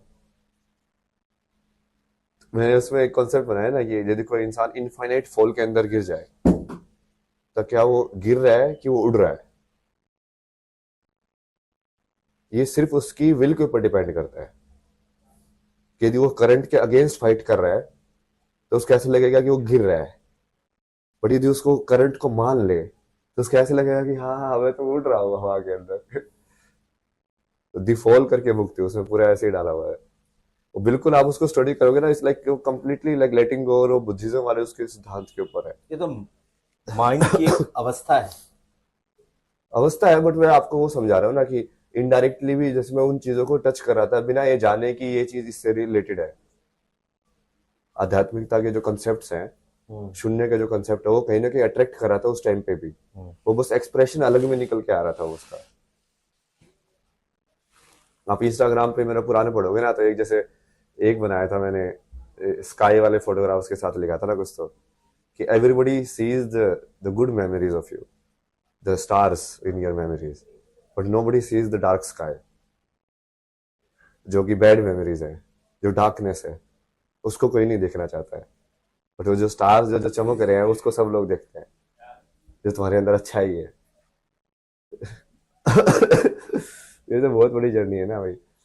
उस जर्नी पे हम आते हैं, लेकिन जो मैंने चर्चा की, स्कूल में मैंने सुना आपको 90% से ऊपर मार्क्स, 12th में 90% से ऊपर मार्क्स, फिर आईआईटी कैसे हुआ, ये कितना रहा? 2005 में शायद आपने 10th किया। 2005 में 10th किया। वहीं से वो लॉरेंस स्कूल करके होता था झज्जर के अंदर, हम्म। अभी भी है शायद। वहां से 10th किया। मेरा तो वहां पे भी अलग अलग केस रहते थे ना, हम्म। मतलब मैं अलग ही था यार। मैं वही आप सोच रहे ना, मैं हमेशा मैंने बहुत यूनिक चीजें की है दुनिया के अंदर, जो ऐसे लोगों को ऐसे अचंभा लगे। मतलब कि जैसे मेरी जो उसकी टीचर होती है ना 10th के अंदर, जो इसकी होती है ह्यूमैनिटी वाली, सिविक्स और ये वाली, हम्म। जब मैं उनके जवाब देता था ना, लाइक इसके 6 रीजन बताओ, मैं इतनी सारी किताबें पढ़ता था कि मैं उसके मुझे 15-20 याद होते थे। तो मैं जैसे 5 नंबर का क्वेश्चन है, उसमें 6 ही पूछे, 5 ही पूछे कि एक का एक पॉइंट देंगे, वो मैं लिख देता था 15-20। तो वो जैसे एग्जाम से पहले मेरे को जाके बोल रही है ना कि भाई काम करना ना, ज्यादा मत लिखना, ज्यादा सही मार्क्स करते हैं। मैं कहा ये कैसे दुनिया है जो ज्यादा ज्ञान से मार्क्स काटती है। जब मुझे ज्यादा पता है तो मैं ज्यादा लिखूंगा ना। तो ऐसे उल्टी पुल्टी चीजें होती थी, वैसा सोचो कि ज्यादा की वजह से लोग मेरे को आगे टीचर आगे बोल रहे कि यार नहीं ध्यान से लिखना ना, जितना है उतना ही लिखना। तो मार्क्स कितने आए आपको 10th में? 10th में तो 93 93%। 12th? 12th में 92.4। लेकिन सुना कि आप आपने कोई वैसा तय नहीं था कि आप आईआईटी जाओगे और अचानक से फिर ये चीज़ें तय हो गई और आपने पहले ही अटेम्प्ट में इनफैक्ट क्रैक किया। क्या था ये कहानी, क्या थी ये कहानी? नहीं, दूसरे अटेम्प्ट में किया। हम्म। पहले अटेम्प्ट में जैसे मैंने स्टार्टिंग में तो आईआईटी का नाम ही नहीं पता था, तो जैसे 11th क्लास में 12th में ऐसे कोई तो बंदा आया, हम्म। ऐसे स्कूल में उसका उन्होंने गेस्ट लेक्चर वगैरह लगवाया। तो वहाँ पे भी एक मैजिकल स्टोरी हुई थी ना, उससे ऐसे ऐसे में आगे कोई तो प्रॉब्लम थी, क्या ऐसे सोल्व करके लेके आओ। अब मैं, मेरे को तो पता ही नहीं था कि कम्पिटेटिव ये सब क्या होता है, बट मुझे लगा कि जिसकी प्रॉब्लम है इसको सोल्व करते हुए घर गया, उसको पूरा मेरे दिमाग के अंदर सेव किया प्रॉब्लम को। तो फिर लाइक माइंड के अंदर वो सोल्व हुई, ड्रीम के अंदर सोल्व हो गई। उसको मैंने डाल दिया और वो सपने के अंदर मेरे को समझ में आ गया कि इसको कैसे सोल्व करना है। हम्म। तो अगले दिन मैंने जाकर उसको दिखाया, और वो इतना लंबा मेथड था कि वो वैसे कॉपी तो हो ही नहीं सकता, क्योंकि वो इतना लंबा मेथड था, वो कहीं पे दूसरी बुक में था ही नहीं कि ऐसे भी हो सकते हैं भाई। तो उसको पता था कि हाँ इसने खुद से ही किया है। तो बट वो फिर वही है ना, वो भी खुश हो गया, बोला कि हाँ सही है तो करो, मेरे से पढ़ो। तो धीरे धीरे पता चला आईआईटी के बारे में। फिर 12th में जैसे मैं कोचिंग में लिए गया, फोर्स वोर्स करके। अब ये सब चीजें करने के लिए मुझे घर पे पूरा सत्याग्रह करने पड़ते थे हर चीज के लिए। क्यों? जो कि उनको फर्क ही नहीं पड़ता था किसी भी चीज से। तो ये मान लो तुमको कोचिंग में एडमिशन लेना है तो तुमको 3 दिन खाना छोड़ना पड़ेगा, ताकि उनको समझाने के लिए कि भाई आप मेरा करा दो। क्योंकि उनको सोच ही पता नहीं क्या है, उनको ना कुछ पता है दुनिया के बारे में, ना फिर उनको दूसरे के हिसाब से नहीं तो कोई तो जो माँ माँ बाप होते हैं, माता पिता होते हैं, तो चाहते हैं कि मेरा बेटा आईआईटी करे। नहीं नहीं, वो उनको ऐसा कुछ नहीं है ना, वो आगे भी बताऊंगा ना मैं। हाँ। तो उस टाइम पे भी जैसे कॉरेस्पॉन्डेंस का किया, वो सब किया, फिर फाइनली वो लेकर गए मेरे को दिल्ली। तो वहाँ पे वो, लेकिन वो सिर्फ कॉरेस्पॉन्डेंस का कोर्स मिला, वो लेट हो गया था ज्वाइनिंग में। तो सिर्फ किताबें भेजते थे, उस किताबों में फिर मैंने 12th में क्या किया कि मैंने सिर्फ सोचा कि एक चीज को मास्टर करेंगे। तो एक कोई तो बुक थी मैथमेटिक्स की, बढ़िया बुक थी, वो लिमिट्स वाला जो टॉपिक था ना, मैंने उसको पूरा मास्टर कर लिया। मैं खुद से ही सवाल बनाता रहता था दिमाग के अंदर कि इस वाले क्वेश्चन के अंदर रैंडमली रूट लगा दो कहीं पे भी। हम्म। मतलब उसको नया सवाल बना दो, और उसको फिर तुम सोल्व कर सकते हो कि नहीं कर सकते हो। हम्म। तो वो उस टाइम पे मैंने ऐसा अटेंड करना है कि उस वाले टॉपिक का तो चाहे दुनिया के अंदर कोई भी सवाल आ जाए, हम्म। मैं सोल्व कर सकता हूँ। इतना ज्यादा डेप्थ के अंदर मैंने उसके सारे पैटर्न्स को समझ लिया था। और सब सॉल्व कर लेते थे। हाँ, फिर वो जैसे कोरेस्पोंडेंस में था तो मैं सिर्फ टेस्ट देने जाता था वहां पे। तो वहां पे मैंने नई चीज की, वहां पे जैसे वो कॉम्प्रिहेंसिव पैकेज होते हैं ना, पैसेज, तो ये कॉम्प्रिहेंसिव में वो पहले वो इन्फॉर्मेशन भी देते हैं थोड़ी सी बताने के लिए कि ऐसे प्रोबेबिलिटी ये होती है, ए इक्वल टू बी, ये फॉर्मूला है, ऐसे ऐसे। तो मैं सिर्फ उस इन्फॉर्मेशन को पढ़ के उसके बेस पे ही वो कॉम्प्रिहेंसिव वाले क्वेश्चन सोल्व कर देता था। और उसमें भी ज्यादा टाइम लगा मेरे को, जैसे कुछ सिलेबस वगैरह अलग चल रहा है, उनका स्कूल में अलग चल रहा है, और वो पढ़ाई वढ़ाई की टेस्ट की तैयारी तो हो नहीं सकती। पर तुम टेस्ट देने जा रहे हो तो 3 घंटे वहां पे बैठे हो, तो तुम उसमें ही कुछ ना कुछ सीख लोगे, हाँ अच्छा इसने ऐसे ऐसे किया है। ये करके मेरा एक बार ऐसे यार कुछ तो उस सेंटर के अंदर 16 रैंक की रैंक आ गया था। सब लोग देख रहे हैं ये कौन है, बिना मतलब सब्जेक्ट ही नहीं बता दूंगा आज के पेपर के अंदर किसके ऊपर पेपर होगा। जाओ बस उसको समझो कि अच्छा इसने ऐसे ऐसे बताया, ये फॉर्मूला भी बता के रखा ही हुआ है। कॉम्प्रिहेंशन में बेस फॉर्मूला तो बता ही देते थे कि हाँ ये फॉर्मूला है। अब तुमको उसको समझ के और डेप्थ के अंदर उस क्वेश्चन को सोल्व करना है। तो ये वाली चीज तो बहुत की मैंने कोचिंग में भी, जो साथ जो लिमिट वाली जो चीज मैंने पहले डिस्कस की थी ना, वो वाली काम आई। तो एक मैथ वाला प्रोफेसर आया कोचिंग में, वो बोला कि इसको सिर्फ एलोपीटर से सोल्व कर सकते हैं। मगर मैं तो सिद्धि है इसके अंदर। मैं किसी भी सवाल को कैसे भी सोल्व कर सकता हूँ लिमिट के। बोला कि करके दिखा, बोला ठीक है करके दिखाता हूँ। उसने पूरा करके दिखाया, वो भी लाइक हाँ भाई चलो तू है। ऐसी चीज तो बहुत है, बट वो जैसे इमोशनल वाला जो था ना, वो चीज कभी फुलफिल नहीं हुई ना, ये सब चीजें करने के बाद भी। नहीं, एक मिनट में आपको आईआईटी का रैंक कितना आया और कैसे आपने क्यों चुन लिया मुंबई आईआईटी? उसके बाद जैसे दिल्ली गए, तो जैसे 12th के बाद तो जैसे एनआईटी का काउंसलिंग के लिए कुरुक्षेत्र गया, बट वहां पे देखे मैंने बोला कि नहीं मैं यहाँ नहीं जाऊंगा। मुझे और पर जाना है, ये मेरे लिए नहीं है। कुरुक्षेत्र नहीं जाना, मुंबई जाना है। हाँ मतलब ये इससे बड़ा हूँ मैं, मतलब इन वे लाइक ये मुझसे कैपेबिलिटी से ज्यादा है। वो ठीक है थोड़ा एक्सीडेंट हो गया, तुम उस टाइम पे उसको इतना कर नहीं पाए, सिचुएशन नहीं बनी। बट मेरे को जब इतना समझ में आती है तो वो अपॉर्चुनिटी दी जाए सीखने की, तो मैं काफी बढ़िया से सीख सकता हूँ। तो ड्रॉप करने का निर्णय हुआ, उसमें भी वो पेरेंट्स वगैरह जैसे कोई साथ में नहीं था, सब मना कर रहे थे ड्रॉप करने में। कुरुक्षेत्र ड्रॉप करने पे मना कर रहे हैं? नहीं नहीं, एक ईयर ड्रॉप करके एक पढ़ने ईयर? के। फिर वो भी खुद से फिर से वो सत्याग्रह कि नहीं नहीं नहीं नहीं, मुझे करना है, मुझे करना है, फिर से रोटी अच्छा। वोटी छोड़ो, फिर से सब कुछ करो। क्योंकि वो वैसे तो कोई बात होती नहीं ना, मतलब प्यार से समझाने में तो मिलता ही नहीं कुछ भी, तो फैमिली में सत्याग्रह क्यों पड़ती थी एक एक चीज के लिए? हर एक चीज के लिए। फिर वो उन्होंने करके फिर कुछ अरेंजमेंट हुई, कहीं से एडवर्टाइजमेंट में वो दिल्ली का कोई सेंटर का नंबर निकला, फिर वहां पे गए, फिर पूरा सेटिंग वेटिंग हुई, कमरा वमरा मिला, फिर जाके दिल्ली में बैठ के पढ़ाई की पूरी। तो रैंक कितना आया था आपका? आईआईटी का रैंक क्या था? 731 था ना, हम्म। या 731। फिर वहां पे ऐसे ही था कि वो ये सब दूर जाने के लिए ही था, मतलब कि घर से थोड़ा दूर जाना है, शांति चाहिए, तो मुंबई चूज किया उसकी वजह से। फिर एरोस्पेस वो कि कौन सी चीज ब्रांच जो है वो नाम के हिसाब से बढ़िया है और रैंक के हिसाब से ही मिल रही है, तो अपना एरोस्पेस सही है, एरोस्पेस में आ गई। लेकिन कहते हैं कि बड़ी पर्सनल लाइफ आपकी फैमिली को लेकर, जो आप बता रहे हैं कि हमेशा सत्याग्रह करना पड़ता था हर चीज के लिए, तो आज भी परिवार को लेकर के आपके विचार ऐसे हैं जो कि समाज एक्सेप्ट नहीं करता जिसे? समाज का तो मतलब ही वही है ना, समाज हमेशा ट्रुथ का, कृष्णमूर्ति ने नहीं बोला है, society will never let truth come, क्योंकि जो ट्रुथ है, यदि ये ट्रुथ आध्यात्मिकता का ट्रुथ की ये सब माया है, तो सबसे पहले सोसाइटी के स्ट्रक्चर को ही तोड़ती है कि अद्वैत है, सब से समान है, तो सोसाइटी के अंदर जो हायरार्किकल स्ट्रक्चर है उस पर तो हमला करती है वो। सोसाइटी नहीं चाहती ना सब समान हो क्योंकि इसमें वो मजा आता है उनको ऊपर नीचे खेलने में कि ये अमीर है, ये गरीब है, ये ऊपर है, ये नीचे है, तो वो सोसाइटी तो ऑब्वियसली अपोज करेगी उस चीज को जब सत्य दिखेगा तो। लेकिन माँ बाप तो कहते हैं, माँ बाप तो भगवान का स्वरूप होते हैं, और आपने विद्रोह अपने मिलेंगे माँ बाप से ही कर दिया। एक कॉफी और। नहीं नहीं, कॉफी। आपने तो विद्रोह अपने माँ बाप से ही कर दिया। विद्रोह नहीं किया ना मैंने किसी से, माँ बाप के रूप में मैं वही उसको सेपरेट आइडेंटिटी में आइडेंटिफाई नहीं कर सकता, वो वैसे भी नहीं कर सकता मैं, नहीं तो वो शिव का चेतना मेरी ब्रेक हो जाएगी। मतलब यदि मैं सबको सेम आइडेंटिफाई नहीं कर रहा हूँ, इसका मतलब किसी पर्सनल अटैचमेंट है मेरा, तो मेरे आध्यात्मिक सफर के अंदर तो मैं वही टेस्ट करूंगा ना कि मेरा पर्सनल लगाव एक फॉर्म्स के अंदर है कि नहीं है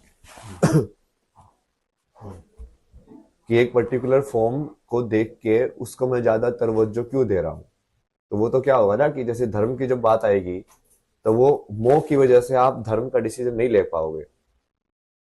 जैसे जो न्यायाधीश होता है, मान लो उसका सामने उसका बच्चा जो है वो ट्रायल के अंदर हो, तो क्या वो न्यायाधीश बनेगा कि बाप बनेगा? समझे? यदि वो बायस्ड है तो कभी भी वो न्यायाधीश बन ही नहीं सकता, कभी भी वो ऊपर वाले रैंक पे बन ही नहीं सकता, उसको तो समान देखने पड़ेंगे सब। तो इसीलिए आपने उस रिश्ते को ही खत्म कर दिया? नहीं नहीं, मैंने कुछ खत्म और जिंदा नहीं करता ना, मैं जो है वो है, ये सत्य है ना कि शरीर के जो जन्म है उनके थ्रू हुआ है, वो कहानी भी सत्य है, उसको मैं अलग अलग सत्य के हिसाब से बता देता हूँ कि तुम जो बोल रहे हो ब्रह्मा का सत्य है, बट मुझे अटल सत्य जो है वहां तक उसके कॉन्शियसनेस को मैं पूरा ऊपर से लेके नीचे तक ट्रांसफर करना है। लेकिन अभय जी, मुझे पता चला कि जब आप इस कैंप में आए, इस प्रयागराज कुंभ में आए, तो जहां जहां आप ठहरे, आपके माता पिता परिवार के लोग आप तक पहुंचने की उन्होंने कोशिश की। आपके माँ बाप, कजन, चाचा, लोग आए और आपसे मिले। आप फिर से आप कर रहे हो, मेरे है क्या वो? मैंने खरीद रखा उनको, मेरे हैं क्या वो? इतना डिटैचमेंट है? नहीं नहीं, आप बताओ ना, आप के बोल रहे हो बार बार, हम्म। तो क्या मेरा अधिकार है उनके ऊपर? बताओ नहीं भाई, माँ बाप हैं तो एक नॉर्मल इंसान के तौर पर मैं तो यही पूछूंगा ना, आप जिस नहीं स्टेट नहीं, में मैं हैं। आपसे डिस्कशन ही कर रहा हूँ ना, हाँ। इस चीज को समझने के लिए कोशिश कर रहे हैं ना। हम्म। जैसे आपने बोला ना कि आपके माँ बाप आए, हम्म। और वो पहले 4 दिन जब तक मैं वायरल नहीं हुआ था, तभी मैं कुंभ के अंदर ही बैठा हुआ था। तब तो ढूंढते हुए नहीं आए थे। और मेरा ऐसे भी नहीं है कि मैं कुछ गुप्त रह रहा हूँ, मैं सब कुछ रील डालता था पूरे टाइम, कि हाँ मैं यहाँ पे जा रहा हूँ, मैं ये कर रहा हूँ, पूरा डिस्कशन में सब कुछ होता था। मेरी लाइफ लाइक पब्लिक थी उस टाइम पे भी। तो वो किस वजह से हुआ, आप उसको देखो ना। तो किस वजह से हुआ? वो तो आप सिर्फ पॉपुलैरिटी की वजह से है। उसमें कोई वो तरीका है ही नहीं उसमें, कि उनको अब एकदम से क्या चेतना हो गई कि एकदम से कैसे वो माँ बाप बन गए, अभी तक कैसे नहीं थे वो। तो उनको फिक्र थोड़ी हो रही है। फिक्र होती तो ये सब चीजें बिना कैमरे के, जब मेरे को कुछ था नहीं मेरे पास, तब करते ना वो फिक्र। तो आपको लगता है कि आपके माता पिता ने ही आपको छोड़ दिया है, या आपने अ, अ, उनसे एक तरीके से छोड़ करके विरक्ति ली? नहीं नहीं, भगवान ने बेसिकली उनके थ्रू ही छुड़वा दिया मेरे को। कि जब मैं घर में था, उन्होंने ऐसी सिचुएशन क्रिएट कर दी कि मेरे को इतना बुरा भला बोला, इतनी सारी चीजें बोली कि तू झूठा है, तेरे को तो डिप्रेशन में नहीं हुआ था, तू तो एक्टिंग करता था। मतलब इतनी सारी चीजें बोली ना उन्होंने। फिर एक बार इस चीज में भी गाली देते थे कि तेरे को डिप्रेशन नहीं हुआ, और उल्टा पागल भी बोलते थे। मतलब यार एटलीस्ट एक चीज में स्टक करता हूँ यार, या तो मैं बिल्कुल पागल हूँ, कि मेंटली सही नहीं हूँ, या फिर मैं डिप्रेशन का नाटक कर रहा था। तो कम से कम वो बिल्कुल ही नेगेटिविटी होती है ना जिससे लोगों के अंदर। तो मैं तो उनका माध्यम बन गया वो निकालने का। भगवान का नाम जैसे मैं लेता था, तो उसके अंदर भी ये तो मोटा बन गया, ये तो बाबा बनेगा। जैसे किसी और को ऐसे ओल्ड लेडी आती थी, मैं उनको समझाता था कि जैसे मन जो होता है कैसे काम करता है, कैसे उसको शांत करना है, रिश्तों में आपको कैसे रहना चाहिए। तो वहां पे मजाक उड़ाते थे, तेरे बेटे ने भी संत बना देगा यो। मतलब कटाक्ष करे ना, समझ रहे हो आप। ये सब क्या है, अब वो किस नियत से आ रहे हैं अब वो। अब बताओ मेरे को आप, क्या उनको भगवान दिख गए, क्या उनको ब्रह्म ज्ञान हो गया एकदम से, क्या हुआ, क्या बदल गया? कुछ नहीं बदला है। मैं तो बहुत टाइम तक घर के, जब घर से मैं चला गया, मतलब तो मैं वो मौसी के उसके ऊपर फ्लैट के ऊपर रहता था दिल्ली के अंदर। और वो कुछ ऐसा था ही नहीं कि मैं भागा हुआ हूँ। जब मैं उसी घर के स्ट्रक्चर के अंदर रह रहा हूँ, अपना काम करके, वहां पे मैं पूरी वैसे पूरा उस टाइम पे मैंने सारे इंटरनेशनल रिलेशन, सब देशों की हिस्ट्री बहुत पढ़ाई की। उस टाइम पे आप मेरे ट्विटर देखोगे ना, तो वो ट्विटर साधना भी करता था मैं, कि मैं टेस्ट भी करता रहता था कि कौन सा थॉट जो है वो मेरे को इफेक्ट कर रहा है, मतलब कहाँ पे तुम स्टक हो रहे हो, कहाँ पे तुम पॉजिटिव नेगेटिव एनालाइज कर रहे हो उसको। तो मैं बैठा रहता था, ये सब चेक करता रहता था। या तुम इंस्टाग्राम में देखो तो तुम विजुअली चेक कर सकते हो कि यदि किसी लड़की की फोटो देख के तो तुम कैसे लग रहा है कि नहीं नहीं मेरे मेरे पास होनी चाहिए, जो लालसा तुम्हारी है तो तुमको दिखेगी वो। या किसी घर का फोटो देख के कि हाँ अच्छा कहाँ पे तुम अटक रहे हो, कि कहाँ पे तुम्हारी स्क्रोलिंग जो है वो कंटिन्यूस नहीं हो रही है। लाइक आई में जब तुम देखते हो तभी तुम सारी चीजों को समान मानोगे, बट तुम्हारी जो वासना है वो आई को तुम्हारी जगह पे रुकवा देगी, है ना। तो वो तुम टेस्ट कर सकते हो इंटरनली। तो उस टाइम पे भी कुछ नहीं था, उस टाइम के भी बाद में बोल के गया उनको कि हाँ मेरे को पदयात्रा करनी है। और पदयात्रा का तो मैंने पहले जो 3.5 साल बाद कनाडा में तभी बोला हुआ था कि मैं पूरी भारत का ट्रेवल करूंगा। उस टाइम मैंने 20 दिन की प्रैक्टिस भी की वहां पे। मगर ये काम करते ना, एंड्योरेंस तो टेस्ट करते हैं कि कर सकते कि नहीं कर सकते। तो वहां पे ऐसे जंगल जैसा एरिया था, तो वहां पे मैं चलता रहता था पूरा जो चक्कर, वो भी मैंने डाला हुआ है पूरा आईफोन के अंदर। मैं सारा 1 किलोमीटर रिकॉर्ड करके, आप सोशल मीडिया चेक करोगे तो सब डाला हुआ था उसके अंदर उस टाइम के बीच। अब ये जो मैं तो अपने ट्रुथ में जी रहा हूँ, अपनी ऑनेस्टी में जी रहा हूँ, बट जिनको आप माँ बाप बोलते हो उन्होंने तो मेरा एक भी सत्य नहीं एक्सेप्ट किया, एक भी चीज एक्सेप्ट नहीं की। क्या चाहते थे आप उनसे? मेरे सत्य को माने, क्या चाहते थे मतलब क्या है। मैं कोई चीज बोल रहा हूं कि मेरे एक्सपीरियंस में ये है, बट वो उनके एक्सपीरियंस में नहीं है, तो वो उनको मानना ही नहीं है। तो अभी आए थे मिलने आपसे? है मिलने मिलने नहीं आए ना, वो मिलने क्या आएंगे, उनको क्या मिलके क्या करेंगे। आए, आपके साथ लोग बैठे? नहीं नहीं, वो सिर्फ इम्पोर्टेंस लेने आए थे अपनी। अब उनको फंस गए ना वो, अब सब लोग फंस गए ना एक्चुअली। क्योंकि इस पूरे उसमें जिन जिन लोगों ने मेरे पे डाउट किया ना, वो सबको बोलता था कि मैं ही भगवान हूँ, मैं धर्म की स्थापना करूंगा। मैं देखो जैसे सदगुरु के आश्रम में भी जो स्वामी थे, मैं उनका जैसे मेरे से पूछ रहे थे, ये मीडिया में तो क्यों करना चाहता है। मैं बोला कि देखो मेरे को वो ज्ञान तो है, अभी मैं बस बेसिकली नीचे वाली स्ट्रक्चर एनालाइज करके कॉज एंड इफेक्ट में एक ऐसा वो देख रहा हूँ कि जहां पे एक ऐसी ब्रिक मुझे मिल जाए बटरफ्लाई इफेक्ट वाली, कि मैं एक ईंट हिला दूं तो सारी ईंट हिल जाए दुनिया की। और वो मिल गई ना मेरे को वो ईंट कि एक ईंट से मैंने पूरी दुनिया की सारी ईंटें हिला दी। अभी देखो आप वो जो आग जो है वो सब जगह जाएगी। आपको लगता है कि आपने दुनिया हिला दिया?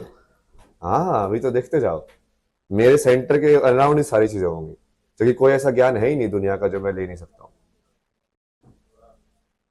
मैं किसी भी इंसान के साथ किसी भी टॉपिक के बारे में बात कर सकता हूँ।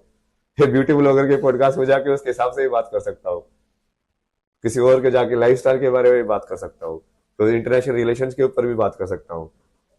अब कैसे रोकोगे ऐसे इंसान को तुम? ये तो एक आत्माभिमान की भी श्रेणी में आता है, जब आप कहते हैं कि मैं ही भगवान हूँ, मैं सब कुछ कर सकता हूँ, मैं सब एक्सपीरियंस कर सकता हूँ। या तो आप उस अवस्था पर पहुंच चुके हैं जहाँ सचमुच जो जो जो ब्रह्म और मोक्ष की अवस्था होती है, या फिर लोग तो ये भी कहेंगे कि आप बिल्कुल एक ऐसे बाबा हैं जिनके अंदर घमंड भर गया है। हाँ, तो वो तो दिखेगा ही उनको ना। बट ये जैसे आप किसी चीज को बोलोगे, जब कृष्ण बोलते हैं अर्जुन को कि मैं ही सब कुछ हूं, मैं ही मृत्यु हूं, मैं ही मृत्यु हूं, तो आप क्या बोलोगे? कितना घमंडी है खुद को भगवान बोल रहा है, क्या क्या बोल रहा है अपने बारे में। ऐसे थोड़ी चलता हो। तो आपकी बात ये लोग सुनेंगे तो कहेंगे कहाँ भगवान कृष्ण और कहाँ अभय सिंह। अभय सिंह भी वही बातें बोल रहे हैं जो भगवान कृष्ण कहते हैं। तो ये तो इस सांसारिक स्थिति में तो घमंड की श्रेणी में रखेंगे लोग इसे। नहीं नहीं, वो घमंड आप बाहर से जज ही नहीं कर सकते। जब कृष्ण ये बोल रहा है कि मैं ही भगवान हूं, तो वो रियलाइजेशन के अंदर बोल रहा है, वो घमंड से नहीं बोल रहा। उसकी चेतना उस लेवल पे है कि वो बोल पा रहा है वो शब्द। लेकिन आप जब बोल रहे हैं तब हाँ, तो मैं बोल रहा हूँ तभी अपनी चेतना के हिसाब से बोलता हूँ। कई बार जैसे मैं ह्यूमन या इस फॉर्म में आइडेंटिफाई कर लेता हूँ ब्रह्म सत्य में, तो मैं वैसे ही बन जाता हूँ। यदि वो चेतना में होता हूँ तो फिर जैसे आप मेरे जवाब देखोगे तो हमेशा अलग अलग जवाब रहते हैं, क्योंकि वो उस टाइम पे मैं कैसे आइडेंटिफाई कर रहा हूँ उसके हिसाब से मैं जवाब देता हूँ। लेकिन मैं बिल्कुल ही शून्य में बैठ रहा हूँ तो मैं बोलता हूँ कि मैं ही महादेव हूँ। फिर मैं जैसे थोड़ा इस धर्म के हिसाब से उसको काम करने का सेटअप का काम करता हूँ, तो इन लाइक मैं विष्णु चेतना के अंदर हूँ, तो फिर मैं उसके हिसाब से बोलता हूँ। फिर यदि मैं सिर्फ इस लाइफ की स्टोरी के हिसाब से आपको आइडेंटिफिकेशन करके क्वेश्चन का आंसर देना है, जैसे स्कूलिंग वगैरह, तो उस टाइम पे वो टेम्पररी आइडेंटिटी जो अभ्यासिंग की है, फिर वो बन जाते हो तुम। तो ये अलग अलग आइडेंटिटीज ही है कि तुम कहाँ पे आइडेंटिफाई हो रहे हो, और तुम्हारी आइडेंटिफिकेशन बेस्ड ऑन कि तुम्हारे से क्वेश्चन कैसे पूछा जा रहा है। तो एक बेटे के तौर पर आप क्या सोचते हैं? माँ बाप को तो आपने एक तरीके से नकार दिया, लेकिन आप बेटे के तौर पे भी कभी उस फॉर्म में रख के सोचते हैं? नहीं नहीं, स्वयंभू का मतलब वही ना, आप फिर से वही उसी चीज पे आगे वापस से।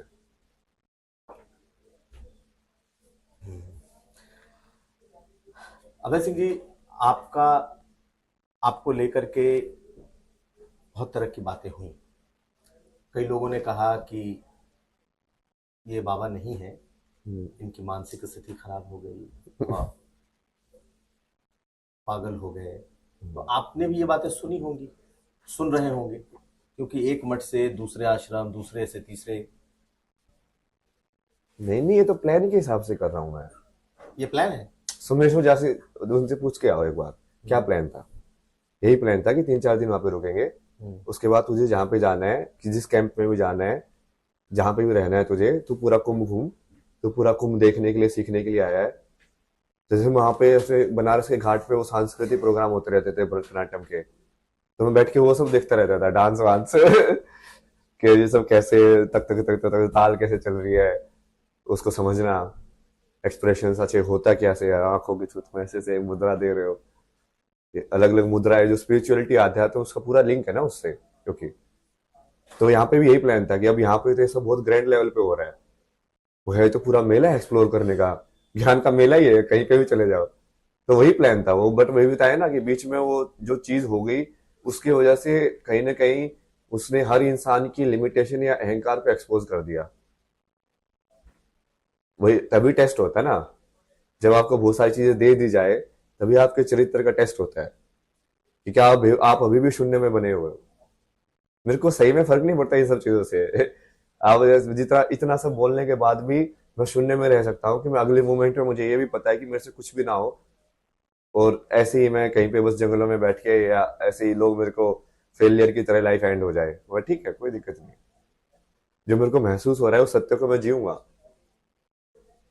अपने सत्य को तो जीऊंगा ना, उसको आप असत्य कैसे बोल सकते हो? ठीक है, आपको नहीं मानना मत मानिए, बट मेरे लिए तो स्पिरिचुअलिटी वही है कि मैं अपने सत्य को पूरा जी के अपने कर्म को पूरा कर लूं, ताकि मुझे वापस नहीं आना है। उससे दूसरे लोगों का रिलेशन ही नहीं है।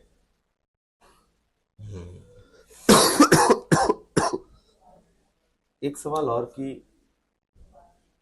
कई लोगों ने यह भी कहा कि हैं तो बाबा, हैं तो किसी अवस्था तक पहुंचे हुए, लेकिन वही बाबाओं वाले नशे भी करते हैं, इसमें कोई दम है? नहीं नहीं, वो मेरे को तो नशा और ये सब चीजें देखनी ही नहीं है ना। मैंने बताया ना, जो बाकी 10 अवतार में नहीं हुआ वो इस वाले अवतार में पूरा कर लूंगा ना, सारी चीजें करके। तो महादेव जो है तो वो किसी चीज को लाइक ना तो रिजेक्ट करते हैं ना एक्सेप्ट करते हैं। और उनको जहर दोगे तो वो पी लेंगे वो। तो आप उसी फॉर्म में पीते हैं कि ये जहर है फिर भी मैं पी सकता हूँ? फॉर्म वाली जो सोचने के तरीके काम तो करता ही नहीं मैं। महादेव जो बोलते हैं करते जाओ। मतलब वो महादेव जो बोलेंगे करोगे, तभी तुम जाके महादेव में विलीन होके महादेव ही बन जाओगे लास्ट में, राइट? तुम उस जो अपने जो आइडियल है, अब उसको फॉलो करते रहोगे कि हाँ मुझे इसके जैसा या इसके जितने भी हैं उसको आइडल मान के मुझे जो ये जो बोलेगा मैं वही करूंगा। तो धीरे धीरे क्या होगा, गुरु और शिष्य में यही होता है। धीरे धीरे शिष्य जो है वो गुरु की kind of like carbon copy बन जाता है, क्योंकि सारा जो गुरु का आता है वो शिष्य ने सीख लिया, तो वो कार्बन कॉपी बन गया इन अ वे। तो कार्बन कॉपी मतलब कि ये भक्त का फाइनल पर्पस क्या होगा? भक्त और भगवान तो ड्युअलिटी में, द्वैत में है। फाइनल पर्पस तो वही होगा ना कि वो भक्त ये रियलाइज कर ले कि मैं ही भगवान हूँ। फिर केवल शिव जो जिसकी मैं पूजा कर रहा हूँ वो भी मेरे अंदर ही है, और जो पूजा करने वाला है वो भी अंदर ही है। समझे आप? एक बात मैंने सुना कि आप कनाडा रहे, कनाडा में आपने नौकरी की, जो कि आप आईटी से पढ़े लिखे हैं, पैसे हैं आपके पास? हाँ हाँ, काफी सेविंग्स थी। पैसे तो मैं वैसे ही, महादेव ने बोला कि टेंशन क्यों ले रहा है तो पैसे वैसे ही। मैं तो उसके बारे में ये भी सोचा था, बहुत बार बोलता था मैं, मेरे पैसे खत्म हो गए तो लक्ष्मी खत्म हो जाएगी, लक्ष्मी खत्म हो गई तो मैं बेसिकली विष्णु वाला मेरा बिल्कुल कर्म खत्म हो जाएगा। तो अगर मेरे पास एक्सक्यूज है इस संसार में कुछ ना करने का, मेरे पास है ही नहीं पैसे, तो फिर मैं सही में वो पूरा वैराग्य और वैसे हो जाएगा। तो बीच में बहुत सारे लोग बोलते थे कि नहीं नहीं, लक्ष्मी को ध्यान पे रख, ऐसे मत किया कर, मतलब ऐसे मत दिया कर। तो लक्ष्मी रखी है आपने? मेरा तो रुझान वही उस साइड ही है ना, मतलब पार्वती की साइड ही है। तो पैसे का क्या करते हैं? क्या एटीएम से पैसे निकालते हैं? हाँ, मतलब पहले तो पैसे एटीएम से निकालते थे। हम्म। और जो आप उनको बोलो काशी में तो बहुत सारे लोग ये वही है, बोलूंगा तो आप बोलोगे कि वो घमंड है, बट अब ठीक है, लाइफ में मैंने किया है तो उसको बता ही सकते हैं इन्हें। क्या? लाइक वहाँ पे भी जैसे ये सोमेश्वर जी हैं, उनको भी मैंने बहुत हेल्प की ना पैसे में भी। हम्म। जैसे उनका कोई वहाँ पे डिसाइपल थी, बोला इसको फोन चाहिए, और ट्रैवल का काम करती थी, तो उनको 5,000 रुपये दे दिए उसी टाइम पे। तो फिर दूसरा उनको बोला कि कोई चलिए वो मुंबई में उसका एडजस्ट होना है, कुछ पैसे की कमी पड़ रही है, तो उनके पैसे दे दिए। तब उस टाइप पे उनको घमंड ये सब नहीं दिखता था मेरे अंदर। तब बहुत बढ़िया था, क्योंकि सब चले बढ़िया चल रहा है। वहां पे एक माई बैठती है वहां पे शमशान पे, उसको तो मैंने दो 15-15 हजार रुपए के फोन दिए। बोला कि बेटा स्मार्टफोन लाके देना ना बेटा, ऐसा करके लाके देना ना, ऐसा चाहिए, स्पीकर भी होना चाहिए, ये सब भी होना चाहिए। बहुत सारे लोग तो फायदा उठाते थे, बट मैं सिर्फ देखता रहता हूँ ना। मैं कहा इसको इतना देने से बेसिकली उसका लेकिन कर्म समझ में आ जाएगा। इस लाइक क्यों टेस्ट हो जाता है वो इंसान, परीक्षा है वो उसकी, जो लालच में कितना फंसा हुआ है। तो मैं फाइनली कार्मिक स्कोर देके उसका हिसाब किताब करके उसको बंद कर सकता हूँ कि हाँ चलो ठीक है, इसकी योनि वोनी जो है, इसका चेतना का लेवल ये है, इसको इस योनि में भेज दो आगे, ये यहाँ पे फिट नहीं है या फिट है, या इसको ऊपर भेजना है, देवता बनाना है, या इसको नीचे भेजना है। क्या करना है इसके साथ। अभय सिंह जी, अब हम बिल्कुल अपने आखिरी पॉडकास्ट के इस बिल्कुल आखिरी इसमें हैं। आप यहाँ के बाद कहाँ देखते हैं खुद को? इतना आगे का तो सोचता नहीं ना मैं। और राजा तो मेरे को बनना ही है, क्योंकि वो इसलिए नहीं कि मुझे जो पावर चाहिए, इसलिए कि कोई एक तो सेंट्रलाइज्ड या यूनाइटिंग फैक्टर होना चाहिए। जब किसी चीज़ की यूनियन करनी है तो किसी एक धुरी के अराउंड तो लोगों को एकत्रित होना पड़ेगा, सत्य को ना। तो वो उसके लिए चाहिए। जैसे ये वाला क्वेश्चन तो बहुत बार लोग उसमें भी पूछते हैं, जब आईटी में इलेक्शन में करते थे ना, तो ये पूछते थे तू इस पोस्ट के लिए खड़ा क्यों हो रहा है, तो हमारा जवाब होता था जैसे फोटोग्राफी और फाइन आर्ट सेक्रेटरी के लिए खड़े हो रहे हो, बोला कि हाँ हॉस्टल के अंदर फोटोग्राफी बढ़ाएंगे, ये सब करेंगे। फिर उनका जवाब, जैसे सीनियर्स होते थे ना, जैसे उसके साथ तुम प्रचार करने जा रहे हो, तो ये सब पूछते थे पूरा मैनिफेस्टो देख के, तो पूछते थे कि फिर ये सब काम तो तू बिना पोस्ट के भी कर सकता है, हम्म। तुझे पावर क्यों चाहिए, पोस्ट क्यों चाहिए? तो जो ये वही चीज होती है, जो कि बिना पावर के जब तुम जो चीज कर रहे हो,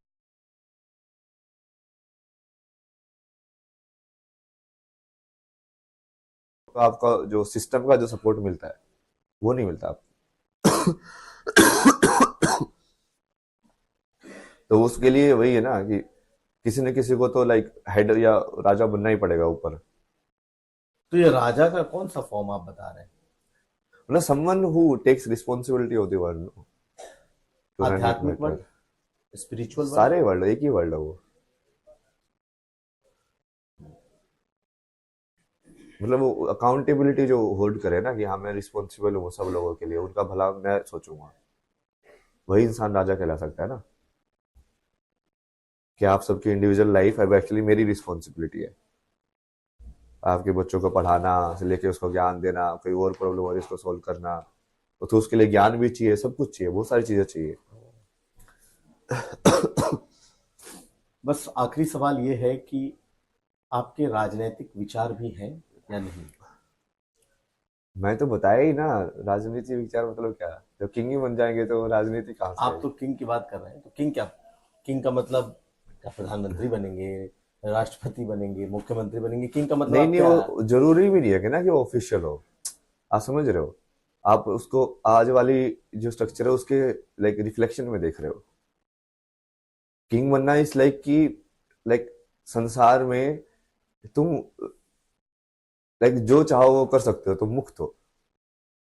सबसे बड़े किंग कौन हुए?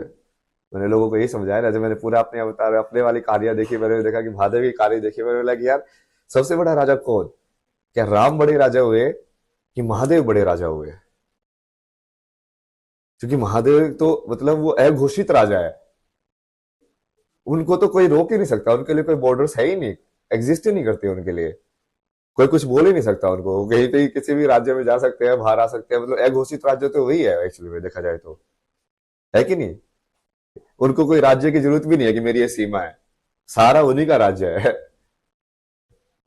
तो असली में वो राजा होने का वो जो आप प्रैक्टिकली पूछ रहे हो, वो मैनिफेस्ट में कई बार क्या होता है, एब्स्ट्रैक्ट लेवल पे मैनिफेस्ट होता है, जैसे बुद्ध के फॉर्म में हुआ, तो उनका भी ऐसे डेस्टिनी में था ना कि वो बहुत बड़े राजा बनेंगे, तो बुद्ध का ऐसे वो साधु ने बोला तो उन्होंने क्या जवाब दिया कि वो जरूरी नहीं है ना कि वो सब शस्त्र से ही हो सारे काम है, कि मैं राजा बन के अपनी सिर्फ लाइक अपने थॉट के हिसाब से भी मैं कॉन्शियसनेस के अंदर ऐसे एक हलचल कर सकता हूँ जो चेंज कर दे फॉर एवर उस चीज को। हम्म। तो वो अलग है, वो आप जैसे सोच रहे हो, आप थोड़ा पॉलिटिक्स और पावर के हिसाब से सोच रहे हो, मैं अलग तरीके से सोच रहा हूँ उसको।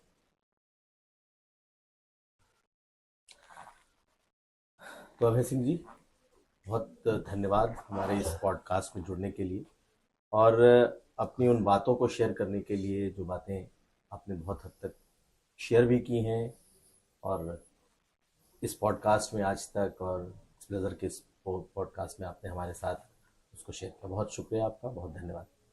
हर हर महादेव, जय श्री कल की। जय श्री कृष्ण, जय श्री।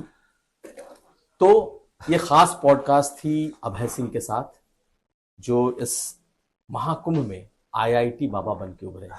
हमने आध्यात्म से लेकर इनके निजी जीवन और खासकर इनके परिवार से इनके संबंध तक पर बात की। कैसा था इनका पॉलिटिकल पढ़ाई लिखाई का करियर, कैसा था बचपन, और अब एक साधु या फिर एक यायावर की भूमिका में, एक घूमते हुए साधु की भूमिका में ये कैसे है।